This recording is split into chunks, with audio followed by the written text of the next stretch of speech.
Gray. Welcome to Personalities. Last week we were speaking with Ann Wigmore. She's a live food nutritionist and founder and director of the Hippocrates Health Institute in Boston. As I understand it, also there are branches all over the United States now.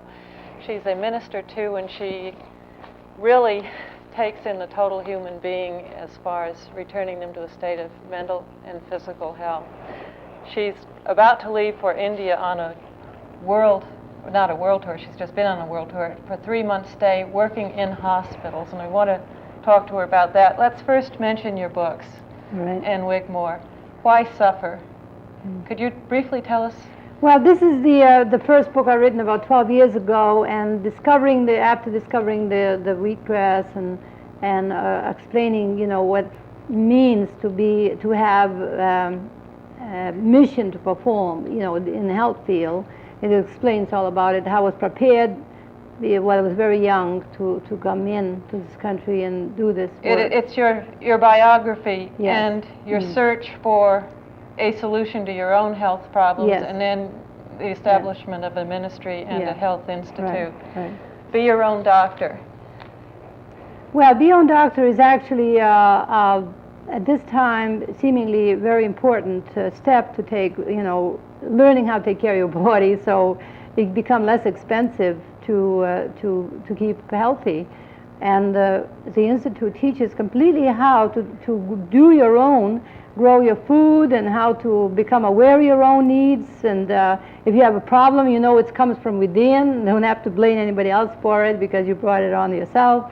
All that sort of thing. It's very, very a healthy way to learn to keep. It's literally a step-by-step of how to grow your own food in your apartment, because as we mentioned last week, and we can touch on briefly again, you can grow all the foods through sprouting and just on trays in an apartment. You don't need an acre of land. Yeah. This wasn't written by you. It's called How I Conquered Cancer Naturally. Well, there's so much talk about cancer, of course. I say that's no different from any other disease, of course, because I have had many, many people with cancer. Their whole body healed itself, no matter what, you call the name. But this woman here especially written a book which was very nice that she did, because it encouraged a lot of people to help themselves. 5 years ago, doctor gave only 6 months to live, and going throughout, let's say United States, looking for a place to cure that problem, she couldn't find. Then she went to Europe, and then finally somebody gave a pamphlet to come to us, in which she stayed for 2 weeks to learn the whole program. And being in California, she has set it up outdoors and indoors, just like whatever the environment And she wants. put her cancer into a total remission. Oh, well, absolutely. And this year, matter of fact, not this year, because I just came from California Christmas, then I met her and we had lunch together, living food lunch, by the way. Sure. And then she looks 20 years younger, and the same doctor exam that gave her 6 months to live, says her blood is like a young person's. Really? Yeah. These books are available, I think, in various health food stores, and also at the Institute. We are flashing your address on the screen, so people can write to you there. Let's just briefly touch. People can look in the book as to how to grow these if they didn't see last week's show. These are sunflower seed sprouts. But they're actually greens. There's two different things. You see, one, this happens to be growing into earth about 1 inch. Poor things got a little bit frostbitten when I was carrying them about 3 blocks this morning at 5 o'clock in the morning. It was cold. And the other is strictly with water. Growing this from 2 tablespoons, a whole quart, this best nourishment you can imagine. Combining these sprouts, alfalfa seed sprouts, sunflower seed sprouts, buckwheat sprouts, and other sprouted grains. And then, as we mentioned before, and people can also look in your book, this is literally grass grown from wheat. It's young wheat, grown to about 7 inches high, and people can extract the juice. And it gives them a heavy dose of a very concentrated chlorophyll molecule, which is, I guess, similar to the red blood molecule. Yes. And is a blood rejuvenator and purifier. As I also mentioned last week, and you did, I met 2 people here in New York who grew everything they needed except for a few nuts and avocados in their apartment, and they were living on 29 cents a day, approximately. Beautiful. Very healthy. They had been to you 2 years before. You're about to go to India Yes. to teach in hospitals. Are you teaching healing? Are you teaching Well, how to grow your own food yeah. Well, cheaply? you see, I've been in India for 3 weeks, and I believe that I've done more as far as educating people, the doctors, medical doctors and nurses, and I, of course, saw the governments, the premiers and such. Done more in 3 weeks than I've done here in 20 years in the USA, reaching the government. So I'm naturally want to go back. I don't blame you. And because they embrace it so vigorously and so eager to learn. What I'm really going to do in 3 cities, by the way, Bombay, Madras, and New Delhi. New Delhi needs the most, I believe. People sleep on the street, you know, that sort of thing.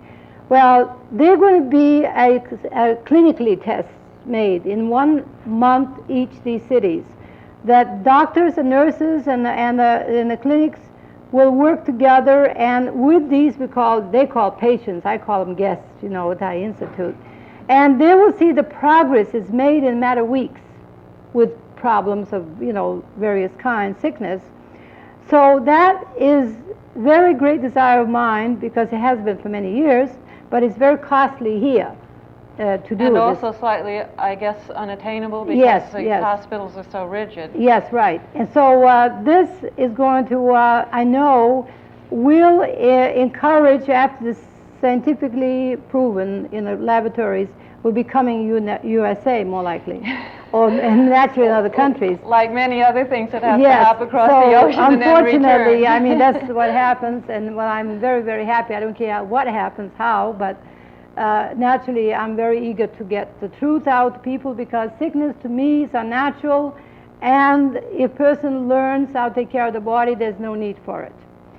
So I am very, very happy to go back in March there and work with, in one hospital alone, they are regulating the place for just proving 100 people in one hospital alone.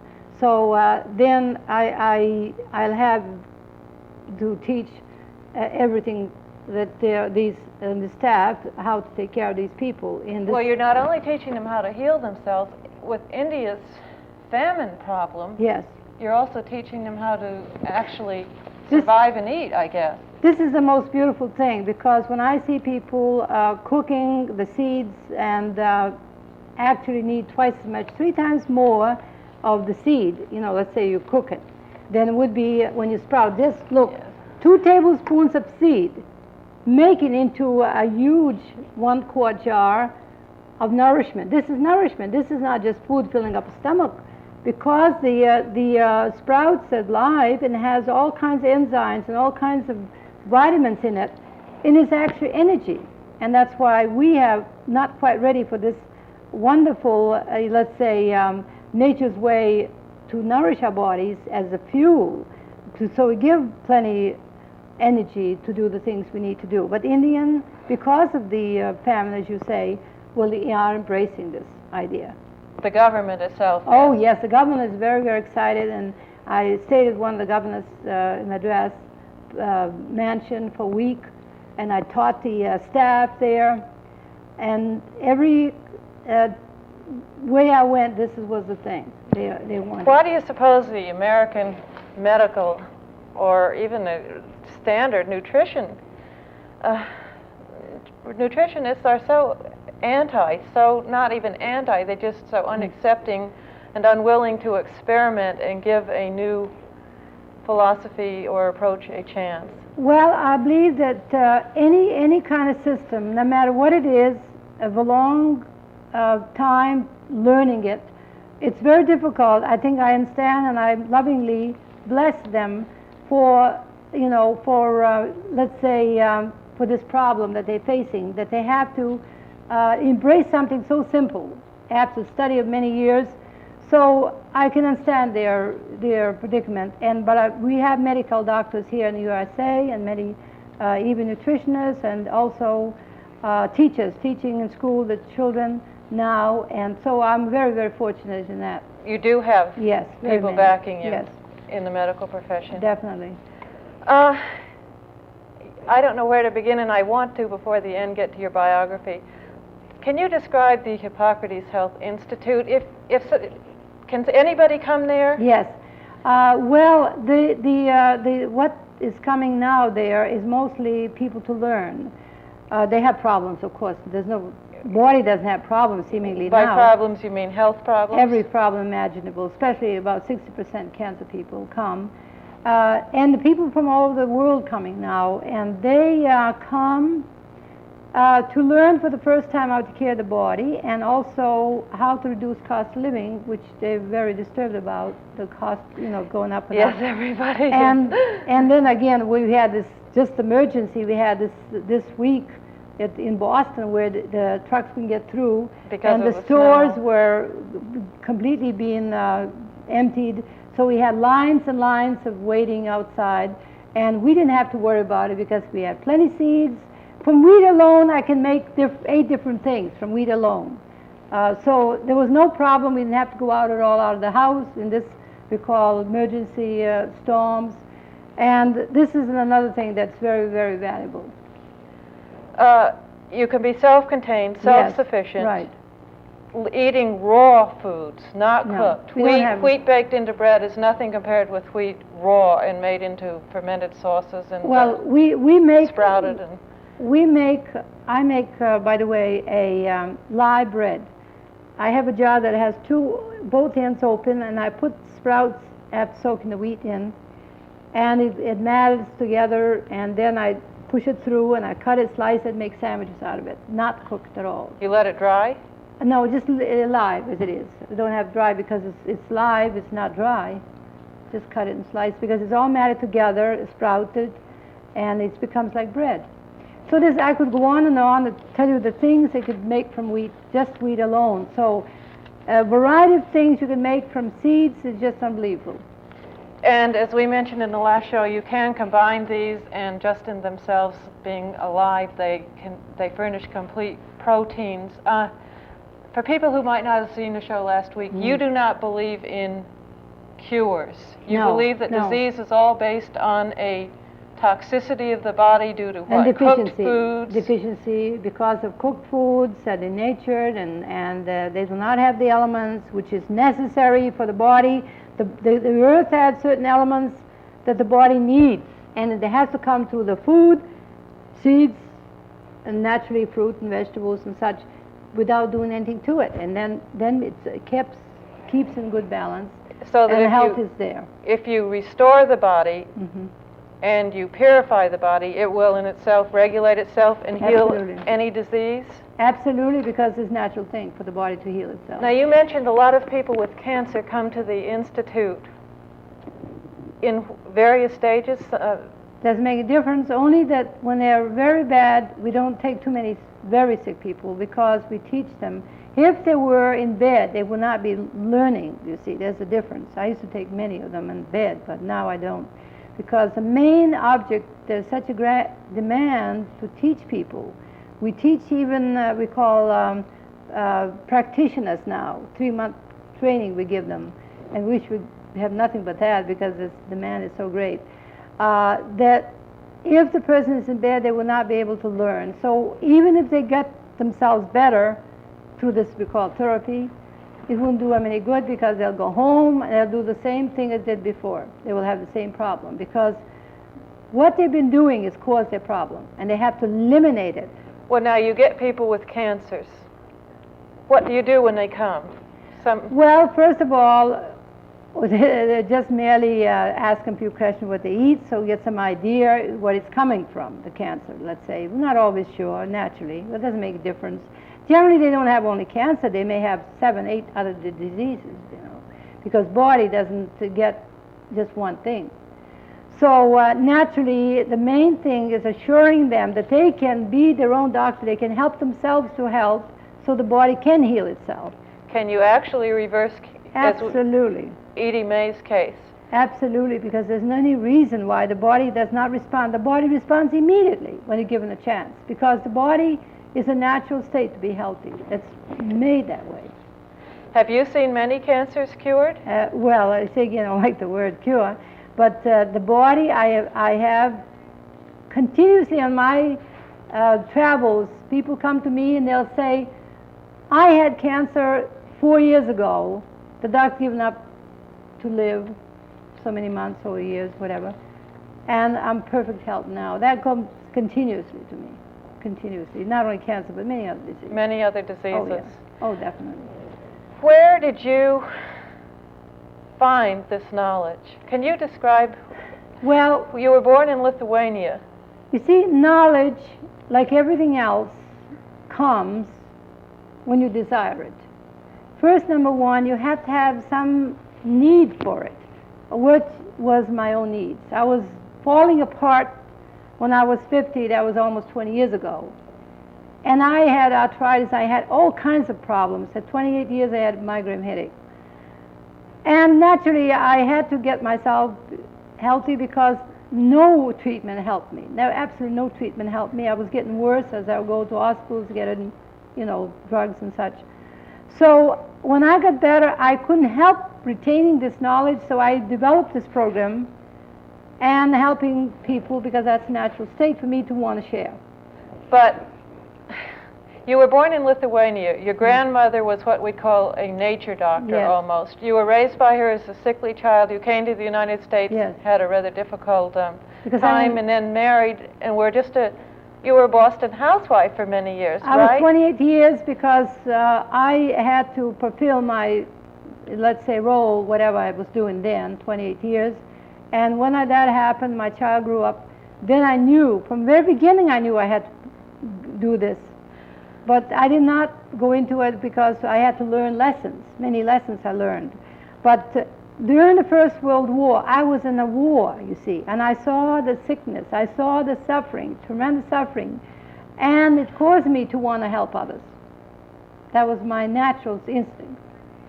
When after you were 28 years in Boston as a housewife, and you decided, this is it, it's now time for me to help, how did you know what to do? You wanted knowledge and it came, but how did it come? Well, first, number one, I had a revelation. It said, become minister, build temples. That was a... Can you describe the revelation? Well, it was just, I was reading a Bible, and all of a sudden, this like a voice, but it wasn't a voice at all, it was idea. You see, all these things are seemingly like, so it almost knocks you out, you know, you say, oh my goodness, you know, it seems so real, you know. But actually, it's idea, you know, ideas come to you continuously if you desire it, you know. So, build temples, what did that mean? It means buildings, to become minister. There I am, you know, and, you know, getting along in years. So then after a while, I discovered that meant bodies, you see. I knew then I had to become minister, of course, and then began to work with these, you know, helping people to help themselves. The temples were, in fact, build the bodies. Rebuild them. How did you know how to rebuild them? Where did you gain the knowledge of sprouts, of wheatgrass? Let me say how quick everything develops through ideas. Now, for instance, I was passing to a pet store, and I saw this little monkey, very ill-looking, and I went to the pet shop and I said to the saleswoman, I said, please, can I buy this little monkey? Because I have great compassion for animals. So she says, yes, you can have it because somebody brought her in sick anyway. So I brought her home and I gave her some seeds. I had some seeds which I was using myself. I didn't know anything about sprouting. So I gave her the seeds and she kept chewing and chewing. And finally, I said to myself, well, what's wrong with that monkey? Does not swallow the seeds. So now I looked in the mouth, they had no teeth. They pulled the teeth out. Somebody pulled the teeth because they were biting whoever had them. So I said, well, I'll put it in between two wet towels, the seed, to soften them. And after 2-3 days, when I came back with sprouts, and I gave to the monkey, ate it, and swallowed it. And I kept doing that. It got better, feeling better, and then I said, well, if it's good for the monkey, it's good for me. So that's how sprouting started, 27 years ago. Do you feel that was just idea? All is idea. A gift from, was it knowledge that you had within yourself, do you believe, or was it something from what you would call God?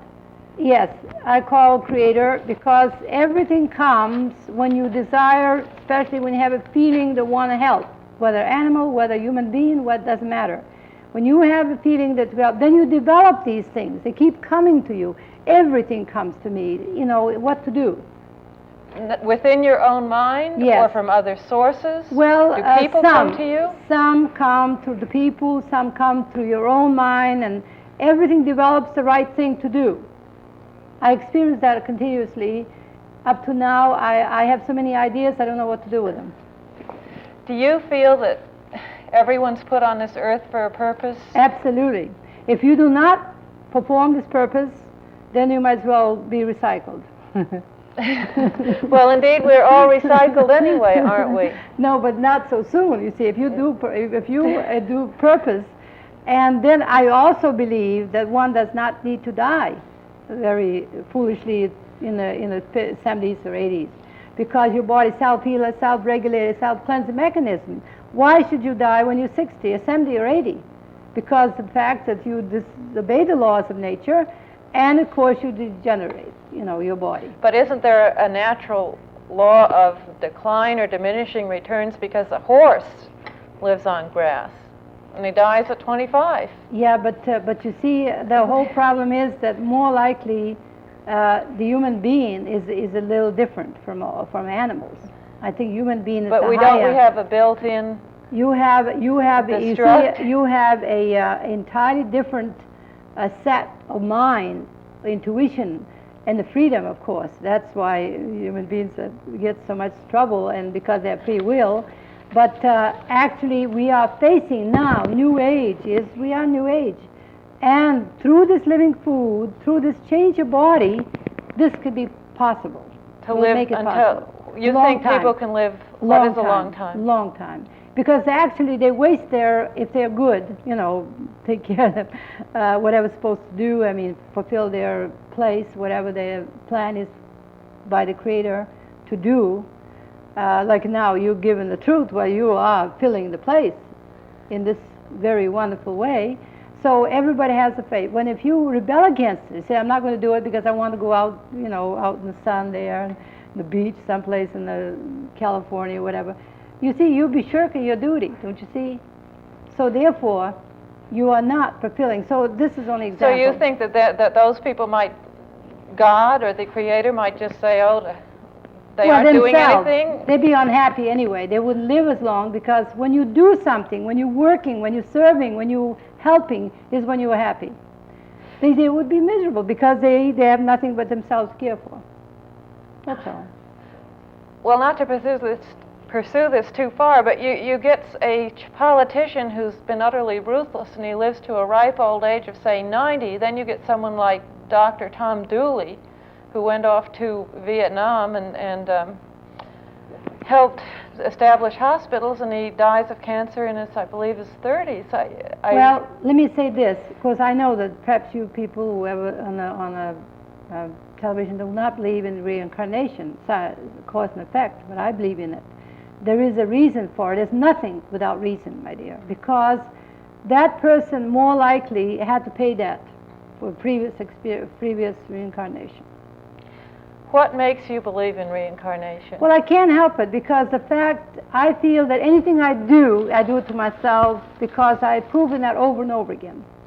In India, that's why I like Indians. The premier gets up and he says, I wouldn't dare to do anything that is wrong because I'd be doing it to myself. The premier, the big, you know, government. Because in fact you are doing it. You are chalking up negative points against yourself that you have to come back and remedy. That's where East religion believes that, you see. And I've been believing that for a long time, and I feel it works. You know, my belief. I don't blame anything for anybody. Anything happens to me, I am to blame for it, which is a good feeling. What would you say to someone who was dying? What words of comfort could you give them? Well, or wisdom? If they have to die, I would say this. I mean, if they're suffering, they're unhappy. Unhappy, they're suffering, I would bless them. I say there's a wonderful thing waiting for you. The change will do you much better environment than it is now. Because there's no such thing as death to me. Absolutely. You only move on like you go into another environment. That's all. You never would, your spirit never dies. So I wouldn't cry over it. I would try to uplift him and understand that this is not the end. This is more likely will be a beautiful experience. That's what I would say to them.